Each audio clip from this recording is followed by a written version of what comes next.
This is the story of the one. As a maintenance supervisor at a manufacturing facility, he knows keeping the line up and running is a top priority. That's why he chooses Grainger. Because when a drive belt gets damaged, Grainger makes it easy to find the exact specs for the replacement product he needs. And next day delivery helps ensure he'll have everything in place and running like clockwork. Call 1-800-GRAINGER, click Grainger.com, or just stop by. Grainger, for the ones who get it done.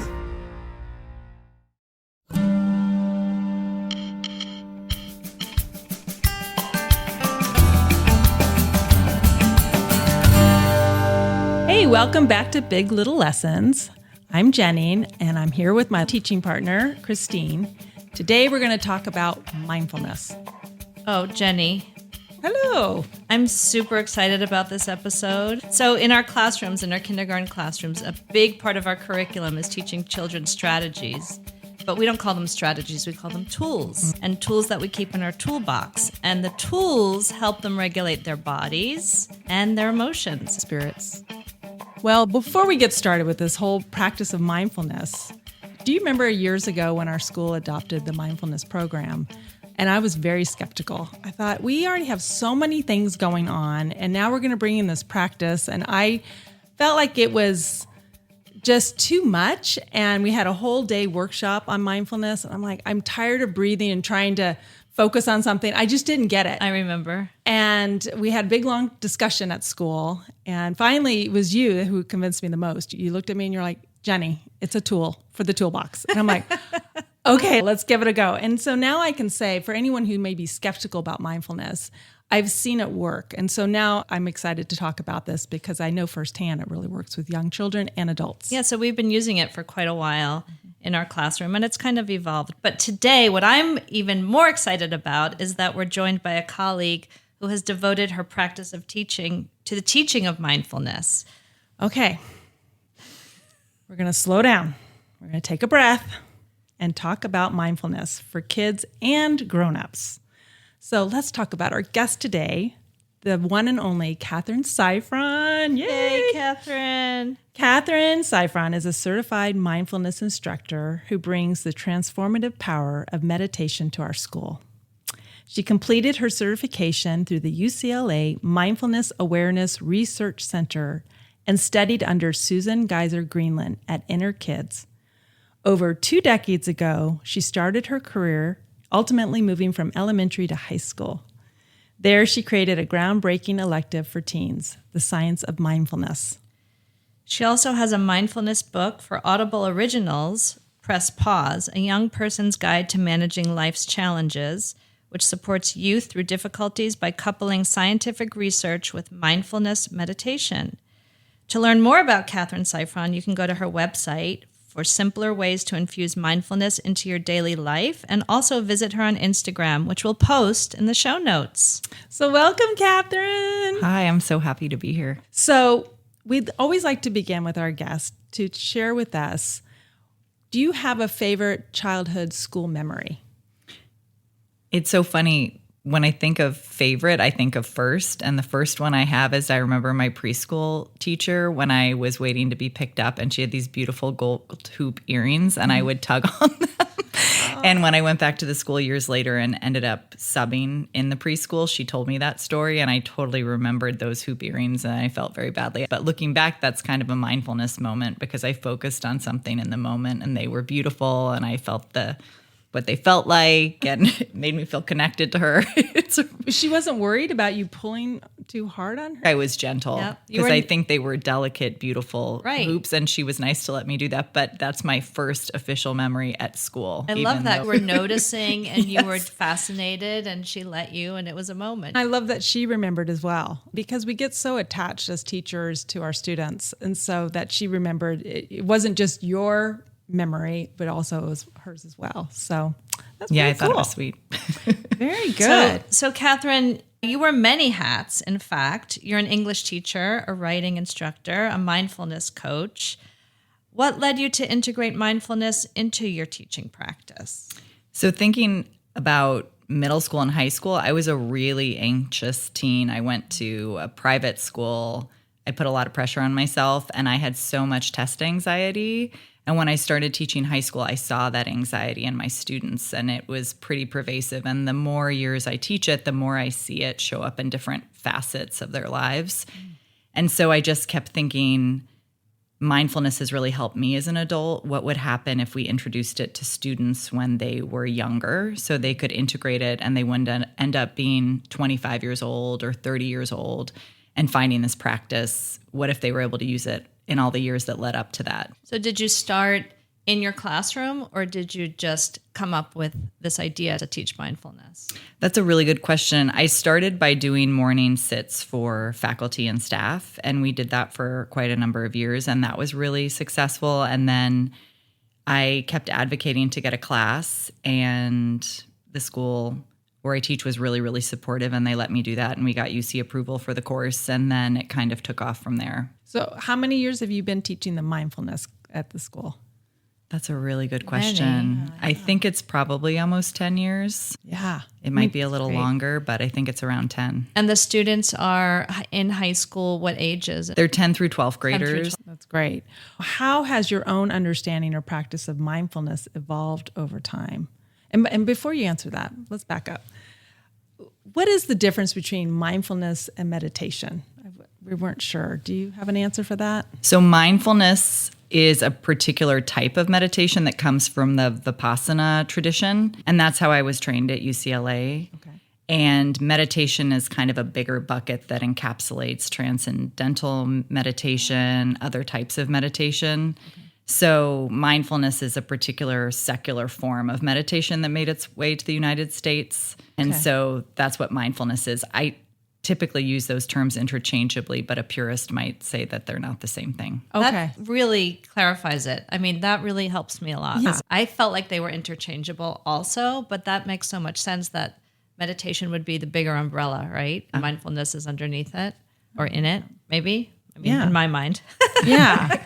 Okay. So we're going to stick to mindfulness for this podcast. Has your understanding and practice evolved over time? And do you see a difference with the adult world to the child's perspective? Yeah, I mean, it's interesting. So if you work with kindergartners on meditation, it's a very different ball game than if you're working with teens. I have my teen students work with kindergartners a couple times a year. And it's really interesting. They'll want to do a lesson plan on things that are pertinent to themselves, such as test anxiety or issues with friends. And that doesn't really translate in the same way to kindergarten. And I love when I've asked you in the past, what would your students like to work on? It's often regulation around space, not touching their neighbors, which even my story of me touching my preschool teacher's earrings proves that even I had trouble with spatial, like keeping to myself a little bit. But so that's a big difference, just what's on their minds for mindfulness, but the tools are the same and you can use them at whatever age of life you're at. Okay. I guess for myself, how it's changed is I used to think that you had to sit and do formal meditation practice, which I do daily, and that is very important. You need to have that in order to have it out in your daily life, meditation practices. But to me, one thing I don't think I fully understood was how amazing it is when you get to be mindful when you're talking to somebody who's heated and speaking to you and they're really emotionally charged and you can just take a breath, not judge it, be compassionate. So I love the daily moments where mindfulness comes into play because of my practice, where I'll just call on it when someone cuts me off in traffic or where I'm noticing that I just spilled on myself or something like that. It's really easy to want to judge yourself. And it's interesting to go to that non-judgment place of meditation and just pause and notice what's going on and let the judgment go and just be in the moment.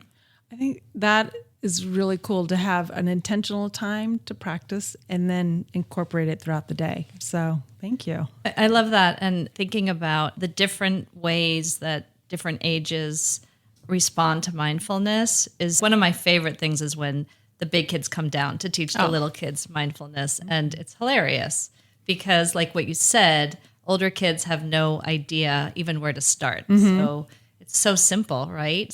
What are some of the things that we've done with the little kids? Well, it's interesting. There are a lot of things we've done. I'm thinking when I give advice to the students who are going to go teach them, I always tell them, we talk about in meditation often an anchor point, which is kind of the chosen point of attention if you're doing a formal practice. So it could be the breath, body sensation, it could be sound.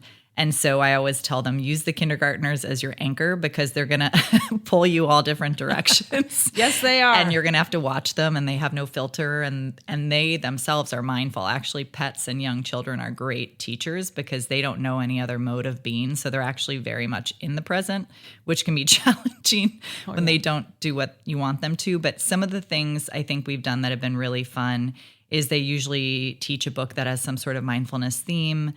Then they check in with them. Then there's usually a physical activity. One of my favorites is slow walking, who can walk the slowest, which is it's kind of downplaying walking meditation for adults where you do slow the speed, but for little kids, we make it even slower. And they're very slow walkers, and it's very impressive. And they have to be mindful to do that because it's not their normal automatic way of walking. So they're really noticing. And some of your kindergartners, I don't know if it's because they're smaller, but they can walk so slow. They take it very seriously. They do take it very really seriously. Trying to practice. They're really trying to practice. That's something that's fun. Susan Kaiser Greenland, whom I studied with, she has a great, I think it's called Rockabye or something like that. You take a stuffed animal, and I think we did this over Zoom when we did a mindfulness session because of COVID. We couldn't be in person, and they each got a stuffed animal, and you put the stuffed animal on your belly and you try and rock it to sleep and use the breath as your anchor point. So that's a really fun one too. That's a great one. I love it. When your students have come down, I think one of my favorite memories has been when the big kids are with the kindergartners outside and just drawing. They were drawing some scenes of oceans and trees.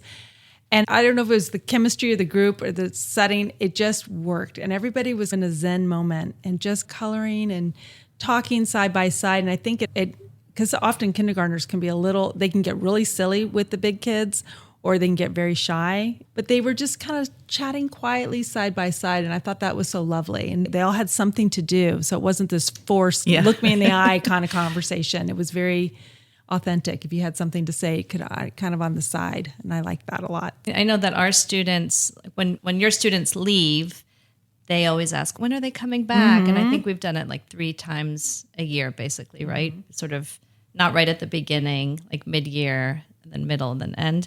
And they really do get a lot out of it. And I always think about the students who are teaching them that they were kindergarten. Oftentimes Jenny and I have had those students who couldn't sit still and couldn't regulate and couldn't focus. And now they're teaching mindfulness. And that just brings me such joy. It does. And that they look up to these big kids. So we see it from the kindergartner's point of view. So our question would be, have you had lessons that your older students have noticed about working with the younger children? They are exhausted, but one thing I've heard many times, which I think is really sweet, is they say, I can't believe my family put up with me when I was this age. It's really, you have to be very patient. And they loved the kids. They love working with the kids, the kindergartners. They say it's one of the highlights of the semester, but they do say how exhausting it is. And they just have this immense gratitude and appreciation for their parents because it gives them this empathy and insight into what it's like to be an adult with a younger child who doesn't have impulse control or who isn't always wanting to listen to what you ask them to do. And it's a really cool full circle moment. And I always tell them, you can go home and you can thank them tonight. And a couple of them said they did go home and thank their parents, which I think is really sweet. It's wonderful. In those moments, too, they've come up to us and said, were we like this in kindergarten? And we are like, absolutely, you were like this. Yes, you're looking at it. Here you are. Oh, gosh. Well, Is there a particular moment with a kindergartner that surprised you or stayed with you in a meaningful way? I think it's interesting, mindfulness, because often if you're sitting and your eyes are closed, if you do a formal practice, people often think of it as a solitary practice, but it's really meant to be done in groups and in some sort of fellowship. And so I will say one of the favorites is there was a student years ago who was a kindergartner, and you never know if students really are taking from what you're doing or not. And I happened to be at Beeman Park at the time walking my dog, and I heard this little voice saying, you taught us mindfulness. And this little girl came out, I guess her brother was playing baseball or something, came to talk to me, told me how much she remembered, and then just started talking about going to a restaurant and eating dinner and just shared all these moments of her life. But it was just so beautiful that she remembered us being there and felt comfortable enough talking to us. And I don't know that in particular is a mindfulness moment, but I thought it was really sweet. She felt that connection, which I think really should be there, or at least in my world, I'd like to be there with meditation. I love that idea. I never thought about it, that it's more of it's designed to be a community practice. It does make sense because I've enjoyed the most mindfulness when I'm in a group, not by myself. Yeah, and Vipassana comes from Buddhist traditions. And Buddhist traditions, there's always a group. There's supposed to be a group that's sitting together regularly. And even though mindfulness is a secular form of that, I think there is something nice to have people accountable to do it with. And then like those daily moments we talked about where you can practice being mindful and not planning what you're going to say and really listen to your colleague or your partner or your friend. I love that. Can you think of like a favorite mindfulness activity that you do with children and maybe with adults as well?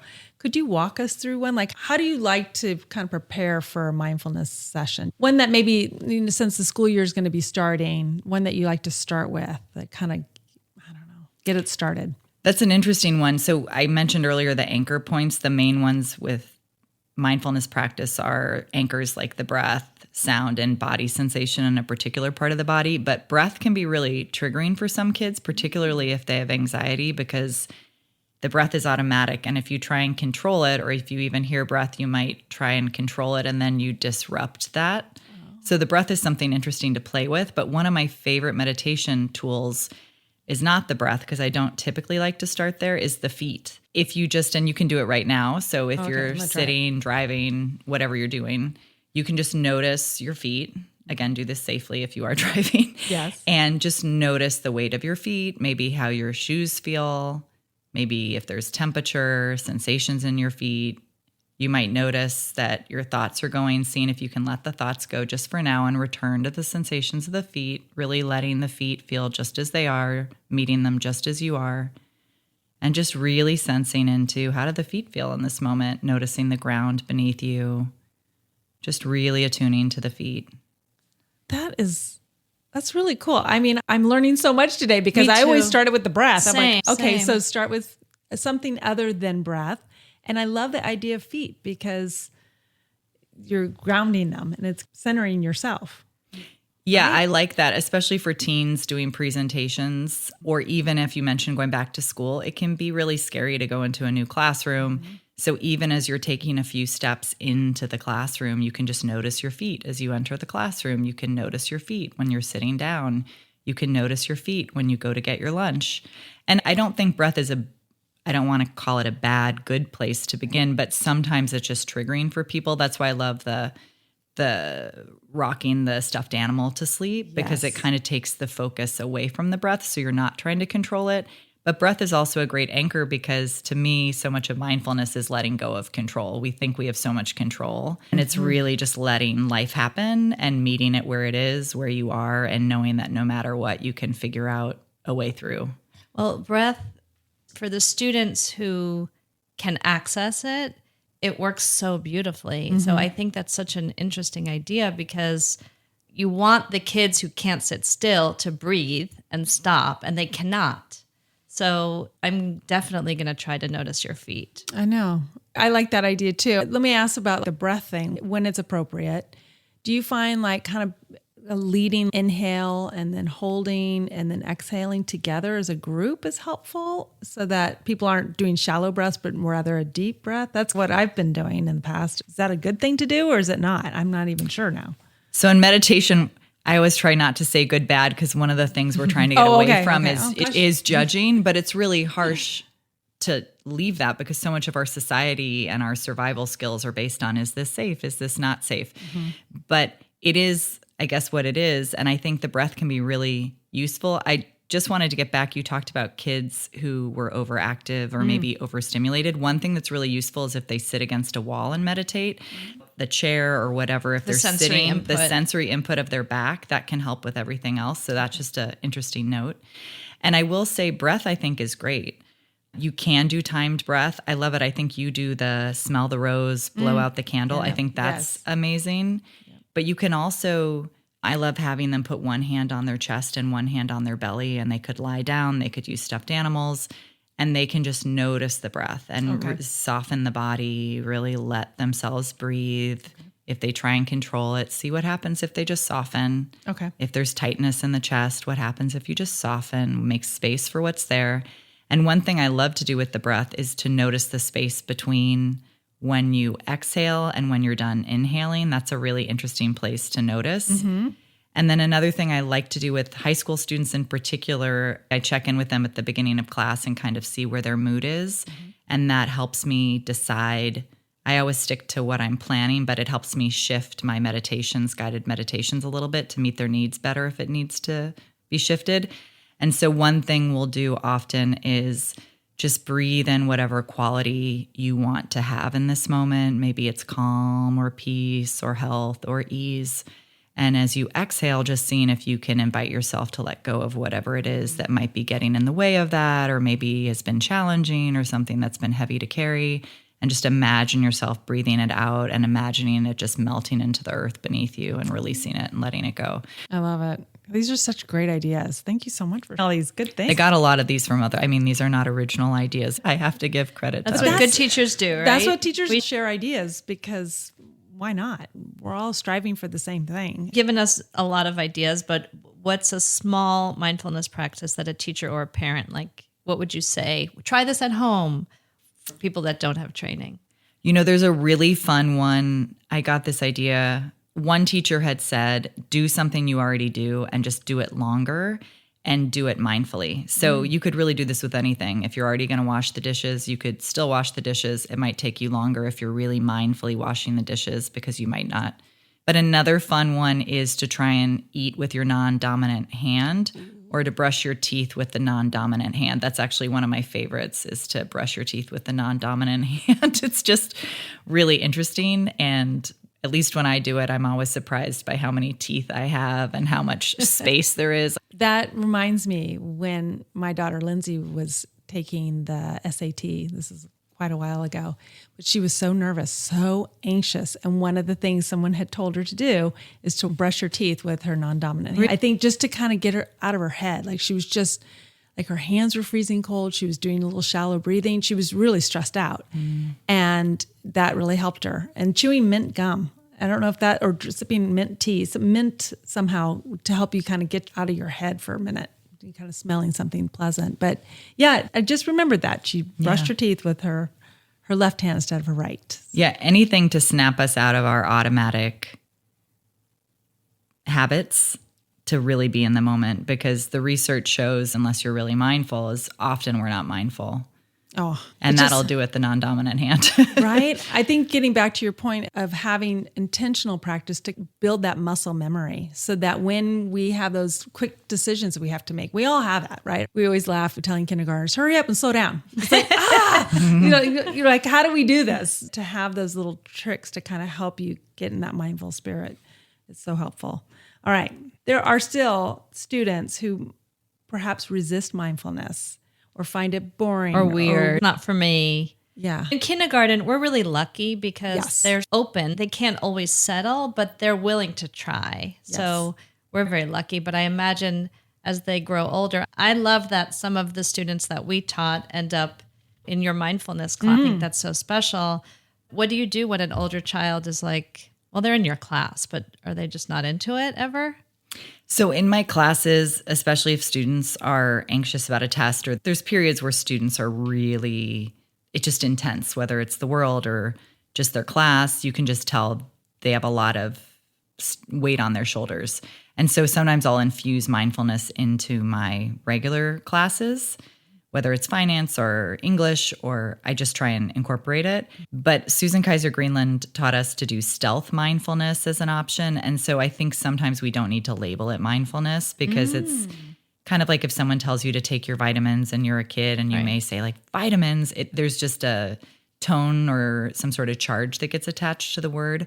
So I think anytime you can get them to do something where they're doing mindfulness, but they may not know they're doing it, it's just a way to get them focused on the present. So I love a sound meditation where you can have them notice the sounds in the room. Yep. Or I love to ring a bell, close your eyes, raise your hand when you've heard the last sound of the bell, just to see how everybody hears things differently. And you don't even need to call that a meditation or mindfulness. You could simply just say, hey, we're going to listen. I think any way to maybe not label it sometimes can be helpful Even if somebody's talking in a discussion in English, for instance, if I talk about the importance of what does listening look like, and they'll say, oh, you're watching the person, you're not talking to your neighbor, you're not fidgeting. And so then even that idea of really listening to somebody can be a mindfulness practice without labeling it a mindfulness practice. I like that. That makes sense. Yeah. Maybe if they'd done that for me, I wouldn't have been skeptical at the beginning. But it's also easier said than, I mean, all of it is easier said than done. But I love just thinking about it in a different way, right? Practicing the exercise. And mindfulness is not easy. Every year I do a silent meditation retreat. And the first time I did it, I was horrified in the first 20 minutes of practice, thinking I was going to be in silence by myself for days. And I don't know a lot of adults even who would be willing to look at what's going on in their minds. And so I do think it's an act of bravery and courage to be willing to sit with what's here and to find your way through it. I think that resistance is really normal. Yeah. That's fair. I mean, absolutely. So when you're finding that resistance, I've gone to silent retreats too, and I thought I was going to jump out of my skin the first time I tried it. Same. We're so wired to go and think and do and da-da-da-da. So when you find that resistance, do you kind of do a grounding type of activity, like noticing the feet or noticing whatever it is? How do you kind of get yourself back on track when you find yourself getting antsy or resistant? It's interesting because I love that my class for meditation in high school is optional, because I think anytime you force things on people, and even when I do the little exercises in my classes, I'll say, if you don't want to do it, that's okay. Just please try it if you're comfortable with that. But I think anytime we can give ourselves permission to be exactly where we are. So if you really don't feel like doing it, I don't know that forcing yourself to sit for 20 minutes to practice mindfulness is a kind choice. Only you can know that. But sometimes I think the kind choice is to say, wow, I don't know that I have this in me. And maybe you take a mindful shower. In the adult group we do at Campbell Hall, someone who used to come loved doing mindful showers. That was what she discovered, and she loved it, and she loved the shampoos, and she said she dimmed the lights, and it became a whole practice. And it wasn't a formal sit, because she said, that wasn't something that worked for her, but she loved taking mindful showers, and she really was present, and she noticed the soap and the lather and how she cleaned her hair. And so I think there are ways to do it that work for you, because I think as soon as it becomes part of your to-do list and it's forced, to me, that defeats the purpose. I think if you want to come to it, for me, I know that if I don't meditate in the morning, see a difference in how I go about my day. I might be more reactive rather than responsive. And so I'll just notice that. But I love a walking meditation. You can do a walking meditation. I can walk slowly. I can take my shoes off. If you have carpet in your bedroom, that can just feel nice under your feet, in the backyard, at a park, all sorts of different things. So those might be a kinder way to get in. I have done the walking mindfulness, and for me, that works so beautifully, because I feel that motion and kind of moving my body. It feels like the mind-body connection just really works for me. So, and I think it was you who introduced me to that. When I was coming, I came to a few of the faculty mindfulness, and we're going to do a mindfulness walking. And that I was like, wait, I can walk and do mindfulness. And that was just this light bulb moment for me. And it definitely has worked for me. So thank you, Catherine. Amazing. So for those adults who are interested in mindfulness but feel overwhelmed, or they don't know where to begin, or they're too busy, or they don't know where to fit it into their life, what would be a good place to start? How would somebody be able to do that? I would say pick one thing you are already doing and just see if you can do it mindfully each day. And it could be something simple.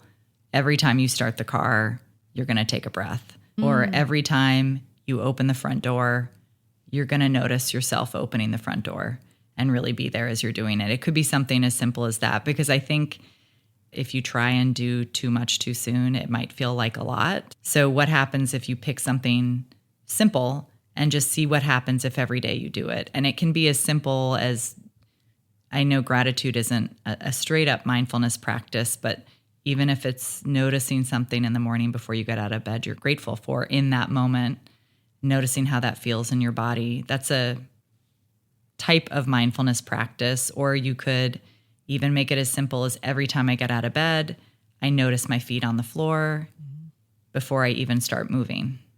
It really is good. It's just opened up my eyes in so many different ways. A lot of big little lessons we'll recap at the end. I'm like, I got to hang on to all this. Okay. So let me ask, you're an English teacher, and by the way, a very good English teacher. Do you find the mindfulness shows up in the writing curriculum as you're planning or creative work with students? Do you kind of infuse the two?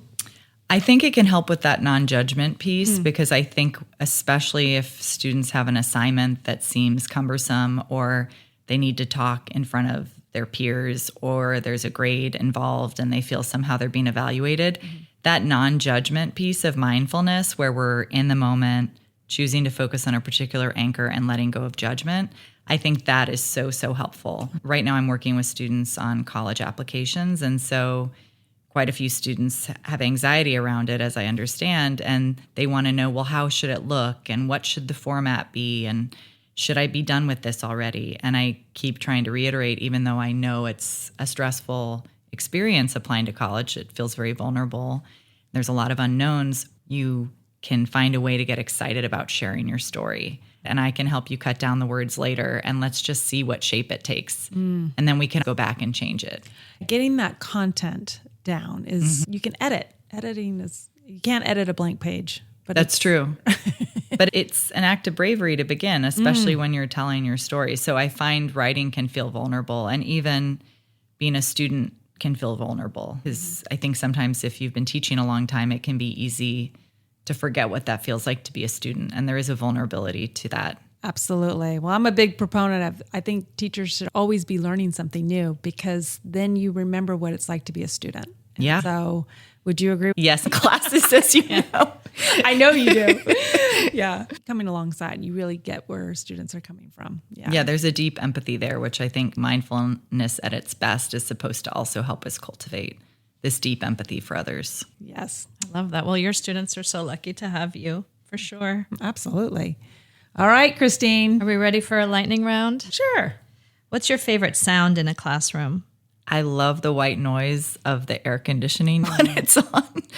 I think it's lovely. Or the heater. White noise. Yeah. Yeah. Perfect. First book you ever fell in love with? I think it was the picture book One Morning in Maine by Robert McCloskey. And I was thinking about that the other day, and I just remember the pictures and the scenery, and it's all outdoors and it's beautiful. I loved that book. I don't know. What's the name of it again? One Morning in Maine. It's about a girl who loses her tooth, and then they take a little boat to the town off the island in Maine, and they pick up some groceries and they come back. It's quite simple, but the pictures and illustrations are beautiful, and I just love it. That sounds wonderful. What's one item you always keep on your desk? I always have some sort of quote, some sort of inspirational phrase, whether it's at home or at my desk at work. Best time of day for teaching? Morning, midday, or last period? I'd definitely not say last period because my students wouldn't be happy with me. Midday, I think they'd probably be tired after lunch. The morning is, I'm a morning person, so I'd say morning, although I don't know that the teenagers would always agree with me on that. How is it with teenagers in the morning? Well, we have later start, which I love. So we don't good. start class till 8:50, and then we start later on Wednesday. But I do like the morning, and it's kind of nice to start your day with a group of students. All right. So what's your personal mantra in the classroom? I think a mantra I have is everything that's there belongs. So I try to let whatever comes up, whatever kids say, think to myself, okay, this belongs. This is part of this lesson. And let's see what happens now. That's nice. So good. How do you help fidgety kids settle into their practice? I'll have them sit against a wall, stand, do walking meditation. Sometimes I'll ask them what they want to do, and so they feel like they have ownership, and it gives me a sense of what would make them feel comfortable. I do love having a stuffed animal. I just got a sloth that's really cute, and so sometimes if a kid's having a hard time, I'll give them the sloth to hold on to, and it steadies them a little bit. What age do you think is best to start teaching mindfulness? I think you could start teaching mindfulness at any age because even if you're modeling not reacting, like instead of getting upset by something, you can take a deep breath and show what it looks like to respond with some sense of wisdom, some sense of calm, some sense of empathy. I think you can start at any age. Yeah. I mean, I think it'd be interesting to try that even with a baby. Like they feel your energy. So if you take a deep breath and holding snugly, it'll calm the baby. Well, we all know that a crying baby needs to be held. So it seems like it's never too early. At the very beginning. The breathing meditation together with, right, parent and child both breathing. Yes. What's the most surprising thing a child has noticed during a mindfulness class? I think just noticed whether it's the sounds of the classroom, the clock is loud, or noticed what's going on in their minds. I had no idea. I still was thinking about this thing that happened a week ago. I mean, it's amazing to unearth what's going on in our minds if we just take this time to pay attention and make space for it. Yeah. I mean, usually my mind starts to wake up like 2:30 in the morning. Is that normal? I think that's when a lot of us have those sorts of thoughts. And I try never to believe middle of the night thoughts, because those thoughts to me are the most pernicious and they're really sneaky. And I usually don't have my full awareness to be able to say, wait a minute, that's really judgmental, or that's not really kind. So those are challenging thoughts to work with, I think. What is the biggest change you've seen in a child after practicing mindfulness?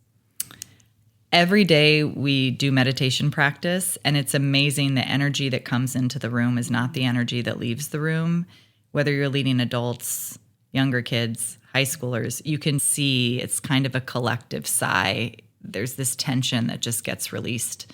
And that's not to say that sometimes you may not have anxiety come up as you're doing it, but in general, you can see this softening, which is really interesting because I think we carry a lot of stress with us. I agree. I usually like to practice the mindfulness when they come in from lunch. Recess. Turn off the lights, have them sit down, and taking a moment. We don't need to be chit-chatting. We don't need to be moving around, but just, there's something about, do you ever do this, turning off the lights? Even just that act of turning off the lights, it settles you. I think that's really nice. It also makes the classroom space feel less work-centered. It differentiates the space as we're going to do some calming activities where this is different. This isn't a class.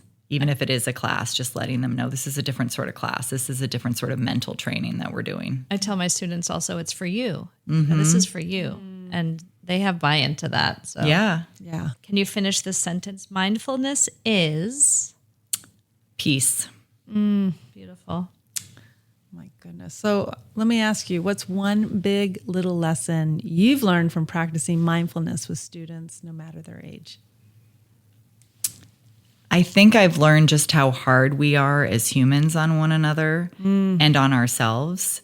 And when we let that go and we realize that each of us is doing the best we can, even if we're doing it imperfectly, there's such a weight that comes off. And you can see that person with more kindness and you can see yourself with more kindness. I think that's a huge one. And also, you don't need to be doing. Sometimes you can just sit and be. I love that. Gosh, Catherine, you're so fun and you're so good. It's fun because Christine and I have known Catherine for a number of years, and it's just so fun to talk to you about something you're an expert in and really have a chance. True expert. Because usually at school, it's just like, go, go, go, go, go. And to have a moment just to really dissect it and to really learn so much more. Thank you for this time. Thanks for talking to me. I love really talking about appreciate this. it. We're going to wish you a very successful year. We already know Thank it will you. be.